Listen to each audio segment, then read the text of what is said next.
During their university days, Nicholas had an effortless charm that seemed to attract everyone around him, including Alice. His charismatic presence made her friends quietly envious, but Alice wasn't easily swayed. At first, she found him a bit odd, quirky even, nothing like the type of person she usually connected with. But Nicholas didn't give up. His persistence wasn't annoying or overbearing. Instead, it was genuine. He wasn't trying to impress anyone. He simply was himself. Over time, Alice started to see beyond the initial oddness, realizing that Nicholas was more than she had given him credit for. As they spent more time together, Alice came to understand that beneath his seemingly eccentric exterior was a truly kind and remarkable man. The small things he did, like remembering details about her day or supporting her when she was feeling low, began to make her see that he was someone worthy of her attention. Slowly, the image she had formed of him from their first encounters began to crumble, and she found herself deeply drawn to him. What had once seemed like a rocky start between them now felt like a distant memory. By the time they tossed their graduation caps into the air, they were inseparable, a couple in every sense of the word. 3 years later, Nicholas didn't hesitate for a moment before asking Alice to marry him. His love for her had only deepened, and when Alice, glowing with joy, said yes without hesitation, it felt like the beginning of something beautiful. They had built their relationship on understanding, mutual respect, and a growing affection for each other. They didn't rush into starting a family.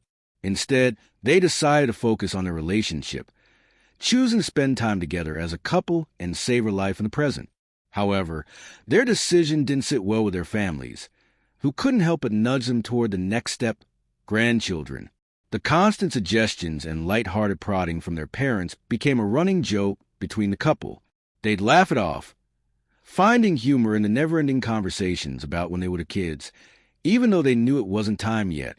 Explaining themselves over and over became tiring, but it was easier to laugh than to give serious responses each time. Alice eventually found a job through a family connection, a position at a local factory where she was able to apply her professional skills. It was a job she had never imagined would be so fulfilling. What she loved most was a constant change in her daily routine. No 2 days felt the same, and the challenges she faced at work kept her engaged and interested. Even though she often came home exhausted, there was a deep satisfaction in knowing that she was learning something new every day. She eagerly shared her experiences with Nicholas, often recounting the events of her day over dinner. It became their little ritual, her recounting the details of her workday, and Nick listening intently, happy to hear about everything that was happening in her life. One evening, as they sat down for dinner, Alice casually mentioned a business trip she'd been assigned to. It was a 3-week trip, and she would be staying with an old-school friend during that time. "Sorry to leave you flying solo for so long," she said with an apologetic smile. "But I promise I'll help you with your studies when I'm back, okay?" Nicholas nodded, a mix of pride and loneliness stirring within him. He was happy for Alice. This was the kind of opportunity she had worked so hard for, but the thought of spending 3 weeks alone in their apartment didn't excite him. Still, he knew she couldn't pass up this chance. He asked when she was leaving, and Alice told him her flight was scheduled for the end of the week. When Alice arrived in the capital, her old friend Jane, along with Jane's partner Nate, were there to greet her. Jane's excitement was palpable. It had been ages since they'd seen each other, and there was so much catching up to do. The days in the city flew by, and Alice quickly became immersed in her work. The job was demanding, filled with meetings and new responsibilities, leaving her with little energy for anything else. By the time the workday ended, she was drained, and most nights, she barely managed to drag herself through the door before crashing into bed. Sleep consumed her quickly, and before she knew it, the alarm would go off, signaling another busy day ahead. Though Jane did her best to rearrange her own schedule to spend time with Alice, they didn't always line up. Yet, one evening, things fell into place, and the three of them decided to make the most of it. Over breakfast, Nate casually suggested, "Got the day off today, Alice. What do you think about going out tonight? Grab some drinks, maybe watch a movie?" Alice agreed with a small nod, and Jane chimed in, "Yeah, why not? Sounds fun." They spent the afternoon gathering snacks and drinks, settling into the cozy living room for their movie night. The selection process took longer than expected, with everyone having a different idea of what to watch. Eventually, they agreed on something, but Alice couldn't shake a sense of restlessness that began to settle in the back of her mind. The excitement of the night quickly faded, and her eyes started to grow heavy. As the movie continued, she found herself drifting off, her head nodding against the cushions. The next thing Alice knew, she woke up in the middle of the night. Her surroundings were unfamiliar at first, and it took her a few moments to remember where she was. A cold shiver ran down her spine as her eyes adjusted to the dim light. She was still on the couch, but something felt off. Her body stiffened when she realized that Nate's arms were wrapped tightly around her, his grip firm as if he didn't want to let go. Panic surged through Alice, her heart racing. She tried to wriggle free, but Nate's hold only tightened around her, as though he was oblivious to her discomfort. Fear gripped her as she struggled to make sense of what was happening. The rest of the night became a blur of confusion and dread, leaving Alice feeling trapped in an uncomfortable, unsettling situation that would stay with her long after the night had ended. The alcohol still lingered in her bloodstream, clouding her thoughts and leaving everything feeling hazy and surreal. But the soft whisper in her ear, breathy and close, jolted her back to the present. Her entire body tensed, a wave of discomfort washing over her as Nate's hand brushed against her skin, his touch unwelcome and unsettling. The following morning, there was no mention of what had occurred the night before. Both of them carried on as if it had never happened. Alice chose to stay silent, convincing herself that it was just a mistake, a product of too much alcohol. Nothing crossed the line, at least not in a way she could explain. She didn't see the point in telling Nicholas, and if she was being honest, the idea of it terrified her. When she walked into the house later that day, Nicholas greeted her with an outpouring of warmth. His arms were full of flowers, helium balloons floating behind him. His eyes sparkled the moment he saw her, and he pulled her into a long, tight embrace. "I've missed you so much," he murmured into her hair. A pang of guilt hit Alice, overwhelming and suffocating, and she felt the weight of her actions even more keenly. A few days later, Nicholas's phone rang. An unfamiliar woman's voice greeted him on the other end. "Nick, it's Jane. You probably don't remember me." He paused, unsure how to respond. Hi. Yeah, I think I do," he said cautiously. Jane's voice was soft, but there was something odd in her tone as she asked strange, vague questions that made Nicholas uncomfortable. After a few awkward moments, Jane finally revealed that she and Nate had broken up.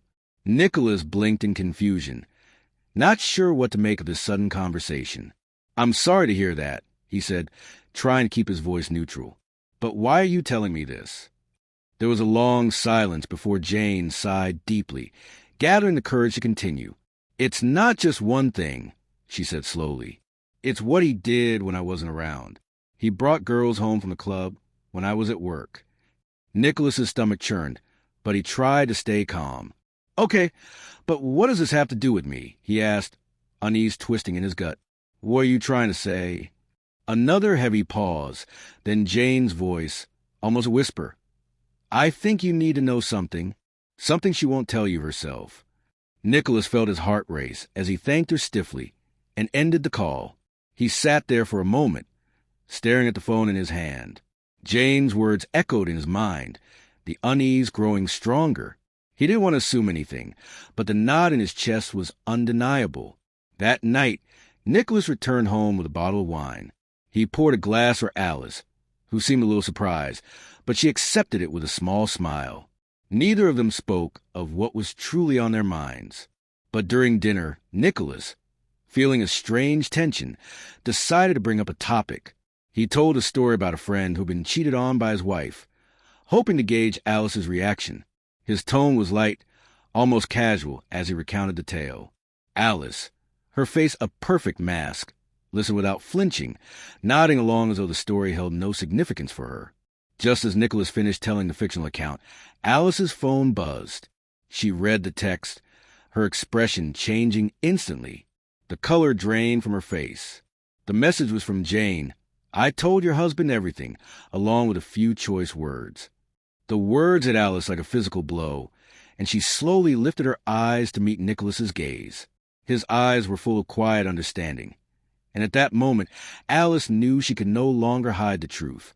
Nicholas's voice was calm but firm when he asked, "What did they send you?" Alice's voice trembled as she whispered, "I'm sorry."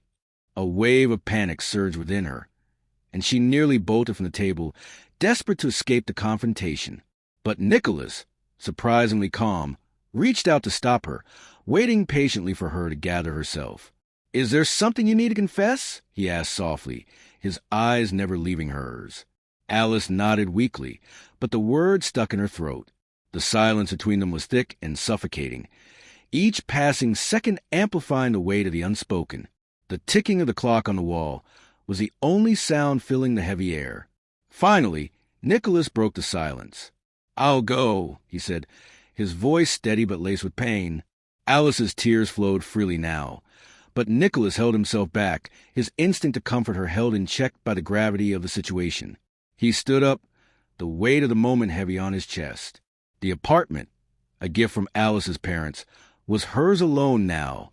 Nicholas, without a home, gathered his belongings and left, temporarily staying with a friend. Their divorce followed soon after, a painful but inevitable end to what had once seemed like a promising future. In the months that passed, Alice didn't remarry. She entered a few short relationships, but none lasted long enough to become anything substantial. Her friends, once close, turned their backs on her, unable to overlook her betrayal. In their eyes, Alice had become unforgivable, someone irredeemable. She was alone. During the day, Alice threw herself into her work, seeking solace in her career to escape the emptiness that had become her reality. But by night, she turned to alcohol, her only companion in the silence of her apartment.